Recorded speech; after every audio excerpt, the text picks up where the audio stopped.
दोस्तों अभी दीपावली से पहले मैं झालरें और बिजली का सामान खरीदने के लिए जब मार्केट जा रहा था तो पत्नी ने रोका और बोला कि आपको जो हमारा वॉशिंग मशीन का सेक्शन है बाथरूम का, उसकी लाइट ख़राब है बहुत दिनों से, उसका एक होल्डर बदलना है, आप उसको ज़रूर लेके आना। मैंने नोट कर लिया और सबसे ऊपर होल्डर ही लिखा। बाज़ार गया और मैंने एक होल्डर 25 रुपये का लेके और उसको अलग से संभाल के रखा और बाकी सारा सामान लेकर घर पहुंचा। घर आकर हमने एक इलेक्ट्रिशियन बुलाया और उसकी मदद से हमने झालरें लगवाई।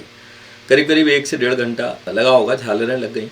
उसके बाद पत्नी का रिमाइंडर नंबर 1 आया कि वो होल्डर भी लगा दो। तो मैंने कहा अरे वो तो चला गया मिस्त्री, चलो कोई बात नहीं, मैं खुद लगा लूँगा। तो मैंने होल्डर को ढूंढने के लिए मैं पहुँचा तो पूरी टेबल पे सारा सामान फैला हुआ था, लेकिन उसमें होल्डर नहीं था। न मालूम कहाँ चला गया। जहाँ जहाँ उस मिस्त्री ने काम किया था या फिर सामान रखा था वो सारा जगह मैंने ढूंढ ली, लेकिन मुझे वो होल्डर नहीं मिला।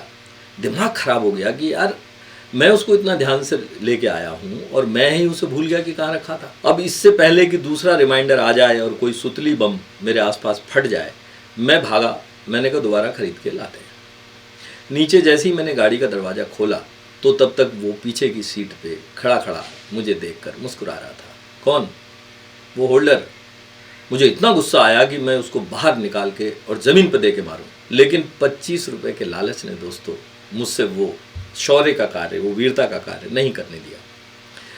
उसके बाद मैं वो होल्डर लेके दौड़कर ऊपर आया और मैंने जल्दी से पत्नी को ये एक्टिंग की कि मैंने ही वो नीचे छोड़ दिया था और मैं उसे लगा रहा हूँ। तो दोस्तों इस घटना के बाद मेरा मनोबल बहुत गिरा कि यार मेरी याददाश्त इतनी कमज़ोर कैसे हो सकती है। दोस्तों इसका रीज़न ये है कि हम लोग केवल एक के बाद एक पल पल बहुत सारी इन्फॉर्मेशन अपने दिमाग को देते रहते हैं, जिनमें से हमारा अपना काम भी है, जो भी हम करते हैं, चाहे नौकरी करते हो चाहे बिजनेस करते हो, और जो भी खाली समय हमें मिलता है उसमें से अधिक समय हम लोग मोबाइल स्क्रॉलिंग में लगाते हैं।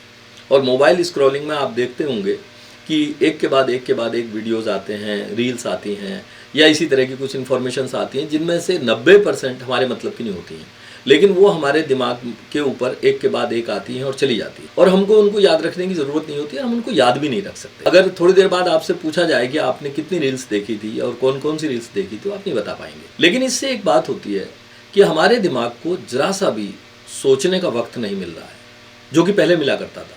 पहले का मतलब आप याद कीजिए, जब आप स्कूल में पढ़ते थे तो वहाँ पर हिंदी, अंग्रेजी, इतिहास, भूगोल या इसी टाइप के सब्जेक्ट्स जिनमें लेंदी क्वेश्चंस होते थे, जिनको आप कॉपीज में लिखते थे, फिर उनको पढ़ते थे, उसके बाद टेस्ट में उसको रिपीट करते थे, उसके बाद फिर एग्ज़ाम से पहले उसको रिपीट करते थे, फिर एग्ज़ाम टाइम में रिपीट करते थे, और उसके बाद जब आप उसको देने जाते थे फिर डरते डरते जाते थे और फिर भी कुछ क्वेश्चन आपके ठीक हो जाते थे और कुछ नहीं भी होते थे। यानी कि दिमाग की मेमोरी तभी शार्प हो सकती है जब आप चीज़ों को रिलैक्स होकर रिपीट करें। तो दोस्तों अब आप सोच रहे होंगे कि मैं आपसे क्या कहना चाहता हूँ। मैं आपसे ये कहना चाहता हूँ, आपको वो करना है जो आप स्कूल टाइम में करते थे।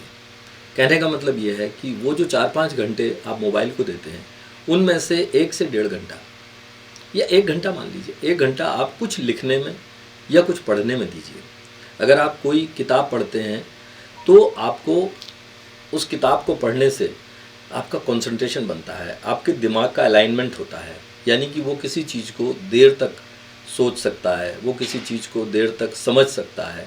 और बाकी का 1 से 1.5 घंटा आप कुछ मत कीजिए। आप कहते होंगे ये क्या कह रहे हैं। हाँ, सच कह रहा हूँ। आप कुछ मत कीजिए, आप चुपचाप बैठिए और सिर्फ ये सोचिए कि कल सुबह हमने नाश्ता क्या किया था। शुरू में आपको याद नहीं आएगा।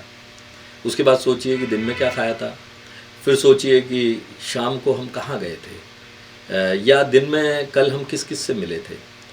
ये एक्चुअली वो रिपीटिशन है जो स्कूल टाइम में आप करते थे।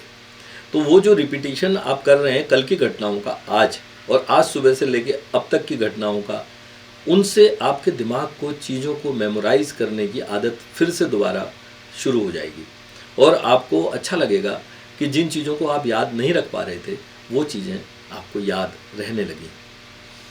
तो ये 3 घंटे का समय अगर आप देंगे, 3 की जगह 2 घंटा भी देंगे कि 1 घंटा आप किसी किताब को पढ़ने में लगाइए जो आपको कंसंट्रेशन बूस्टअप करेगा, और 1 घंटा आप केवल खाली एवं बैठे रहिए और सोचते रहिए कि कल क्या हुआ था, किस दोस्त का फ़ोन आया था, उसको मुझसे बात करनी थी तो मैं उससे कब रिपीट बात करूँगा, और कौन सा शादी ब्याह में मुझे जाना है, उस डेट को याद रखने की कोशिश कीजिए, जो कि अब आप नहीं कर पाते हैं। हमें लगता है मोबाइल पे सब कुछ है ही, हम देख लेंगे, लेकिन उसकी वजह से हमारा ब्रेन स्लगिश हो जाता है और उसको कुछ भी याद नहीं रह पाता। और बहुत ज़रूरी चीज़ें कई बार हम 4 बार याद करते हैं कि वो शादी में हमको जाना है, और एन जिस दिन शादी का दिन होता है उस दिन भूल जाते हैं, और रात को 11 बजे जब हम मोबाइल को स्क्रॉल कर रहे होते हैं सोने से पहले, तो हमको याद आता है कि अरे यार ये तो मिस हो गया।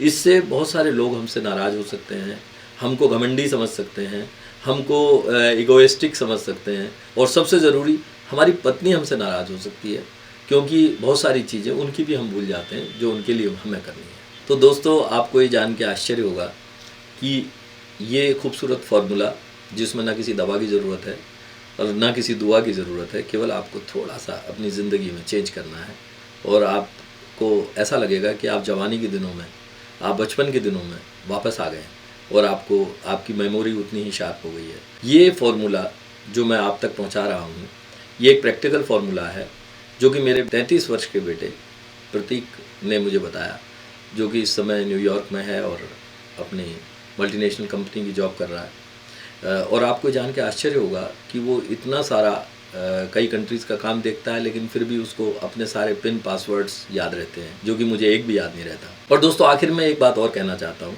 कि आप इसी तरह से अपने दिमाग की याददाश्त को बूस्टअप करते रहेंगे तो आपको ये भी याद रहेगा कि मेरे चैनल को सब्सक्राइब करना है। आपको ये भी याद रहेगा कि बेल आइकन को अगर दबा देंगे तो उसको ज़्यादा याद रखने की ज़रूरत नहीं होगी। हर हफ्ते जब मेरा कोई यूज़फुल वीडियो आएगा तो आप तक खुद ब खुद पहुँच जाएगा। और मैं बड़े शॉर्ट वीडियोस बनाता हूँ, ज़्यादा से ज़्यादा 3-4 मिनट, 5 मिनट, 6 मिनट, और उसमें कोई ना कोई मेरे जीवन का अनुभव और आपके लिए कोई यूज़फुल बात होती है।